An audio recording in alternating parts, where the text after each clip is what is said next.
Good morning, everyone. Welcome to Majestic's trade projection here.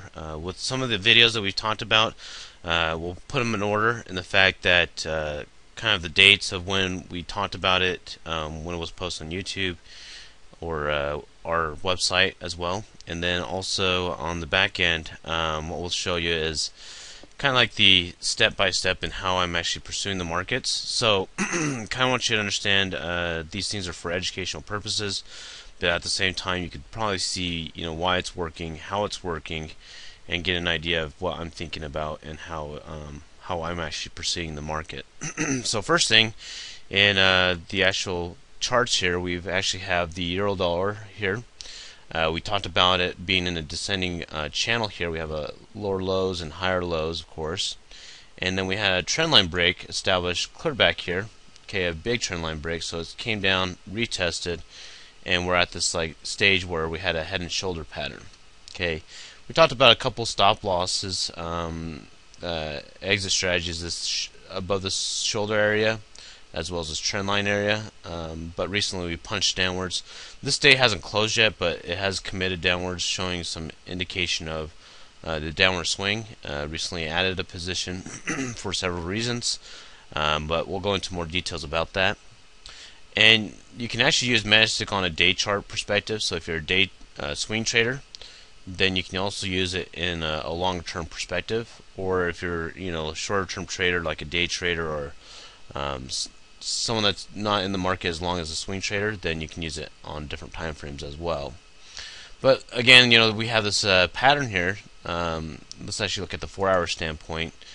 We have a shoulder, head, and then another shoulder, and we've actually kicked downwards. This candlestick hasn't closed fully yet, but expecting this market to continue to commit to the downward swing for several reasons. But we did talk about adding a position once it's closed, which that's exactly what we could have done. Is you could actually have a sell start, a sell start down this way. Sorry, I'm stuttering. To continue the downward swing, and then actually looking at this perspective here. What we have actually established is an overall target at 1.3160 area. Okay, and once it gets there, that's where I'm going to be looking to take some profits. But I'm going to actually use this trend line here, this high and lower high, as my trailing stop on Majestic. Okay, you can use this as a sell SL close. And this, what it means is that if it does break and surpass this trend line, then I'm going to exit out of the trades, which I do expect it to continue downwards, but we'll see these stop losses to be established, meaning that I'm looking to protect some of these positions that I'm already in. The 1-hour standpoint, we talked about several things about getting in the market before it did punch downwards. Is we had this lower trend line here. If you had a sell start right here, okay, like over here on the left hand side, then you would have been excited about this pair because you would be up several points now. We had a resistance here. I was expecting it to bounce off this resistance, so if you got in as a touch, you could have gone in here, and current market price is 233 points. Or like I said, that trend line break on the 1-hour standpoint, beautiful trend line, and it's up 130 points or so, or the break of support. So what this market may be doing right now, it's broken out. We may see it come back and retest or consolidate here, looking for an engulfing pattern after the breakout. So retest, engulf, and then continue the downward swing. So those are some of my thoughts about the euro dollar. The Swiss franc. Okay, the day chart shows that what we've done here is create lower highs and higher highs, and we're working our way up towards this price action at 0.9268 area, but overall I'm looking to trade up towards that 0.9727 like we talked about before. You can see that this red candlestick was actually the resistance of this shoulder area, or this where the market reversed and punching downwards. But this is more of a daily perspective. So we've actually going upwards and looking to possibly engulf or swing higher than this high, and continue the upward swing. We have a lot of momentum. This is going to be my stop loss, is the trend line on the day chart, and then also some other things that I'm going to look at in the smaller time frames. The 4-hour perspective, I talked about this actually on Twitter, talking about this area here at 0.8912 area to be acting as support. As you can see, it was resistance, acting as support, and it certainly surpassed that area with some pretty solid candlesticks. So once this candlestick does close, that's another reason to get in, an entry point, and stop loss could be behind this last swing low right here. And then make sure your take profits larger than your stop loss, and your money management's in check. But I'm showing you that, you know, the previous video or the previous webinar I did, it was right around this area. Okay, so I'm telling you exactly what I'm thinking about, what I'm expecting it to do. Doesn't mean that the market has to do what I say it's going to do. It's just something that I'm showing you how I would deal with a live situation. The 1 hour standpoint, again, you know, is kind of hovering right now in a more precise point, because this right here could be the wick. It may punch downwards a little bit and swinging back upwards. So I'm not really worried about it reversing. This is more like a spike in the market. It could be dealt with fundamentals. So what could happen here is maybe this would be the retest area at 0.9020 area. So look for the market to come possibly down here, engulf, and then continue swinging upwards. So I'm pretty excited about the Swiss franc and the euro dollar. As you can see, there's 4 positions. We have 3 positions in the green. We could actually protect our profits, and in that case scenario, we would already be up. Right now, we're actually up 780 points or so with these 2 markets. Taking some profits on the actual pound dollar here. If you didn't get out on that trade, that I did project some of these things of what this market may do and follow the euro dollar. As you can see, we have a big red candlestick here. Did expect it to actually consolidate in this fashion.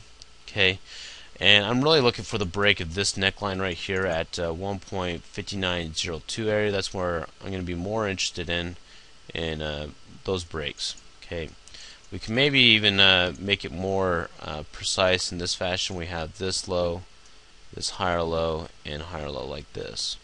So as you can see, we've actually respected this price range right here.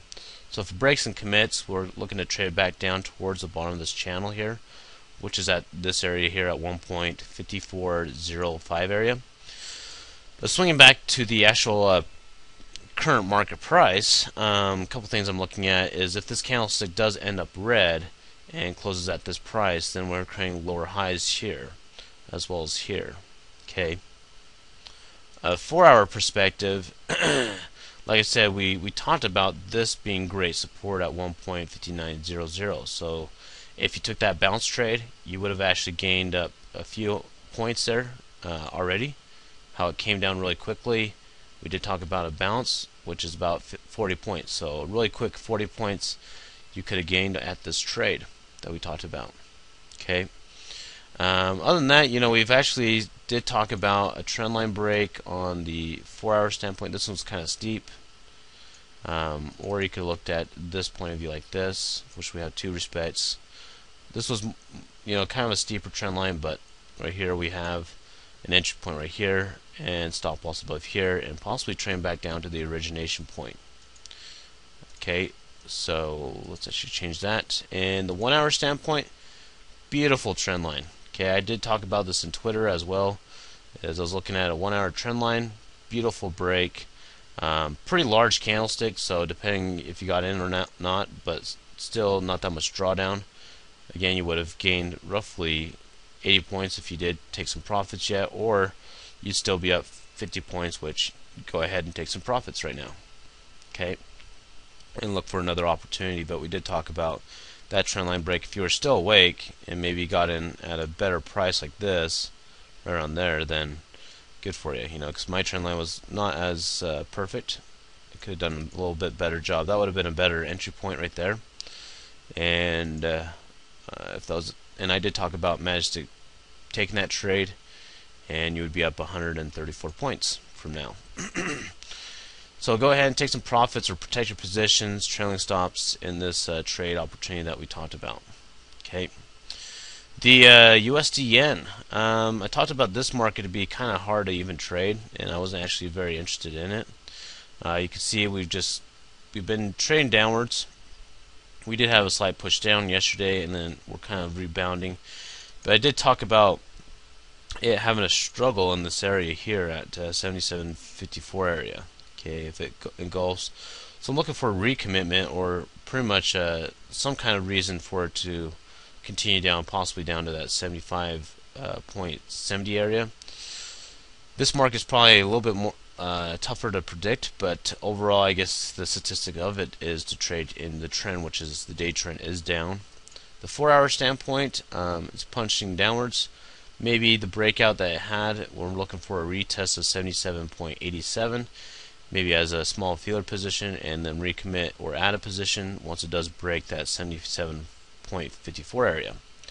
And then the 1-hour standpoint, not too much more information, pretty much that retest and engulfing pattern in this area might be something that we're looking for, or a long tail pushing downwards, indication that we're looking for a downward swing or more sellers than buyers. Let's talk about the CAD. We did talk about this market to be something of interest, and how you could have pursued it in some fashions, of course. We did talk about the dollar to be dominant in this market, which it did.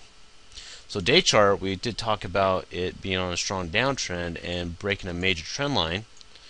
A little bit tougher to trade in my perspective, but there was smaller opportunities that you could have took advantage of. So we're kind of in this consolidation. As you can see, let's actually change this to the 4-hour and the 1-hour standpoint. But possibly looking for a trade back up to that probably this neckline right around here, at 1.0543 area as an overall target. The 4-hour standpoint, beautiful trend line here on this perspective. So we had a lot of push up, we have a lot of downward pressure. So I'm looking for a candlestick to surpass that neckline here at this resistance level here. Let me actually change this one right here, like so. So price to surpass this price, because we're in this consolidation. We have two lows and kind of a double bottom slash and kind of in a consolidation right here. So kind of wait for it to continue swinging upwards. The 1-hour standpoint, we did talk about looking for a bounce trade, which it did engulf. We did talk about that. So if you saw the last webinar, or you were part of it, you would have got in right here. Your stop loss would have been behind here, and you would have been taking profits at that previous high, which you would have gained roughly 100 points or so. Okay, so hopefully you were part of that. We did talk about what you thought about the U.S. CAD, and hopefully you made your comment, or what you thought and how it was going to move, or what your insights were. So again, with these market conditions, feel free to put a comment below and what you think about these videos, and also what you've been thinking about Majestic. And this just gives you an idea about the trade projections and the process of looking at it in a more of a swing trader perspective, looking at it as a point system, and helping you keep your emotions out of the trade. So anyways, guys, thank you for joining our webinar today, and good luck with your trades this week.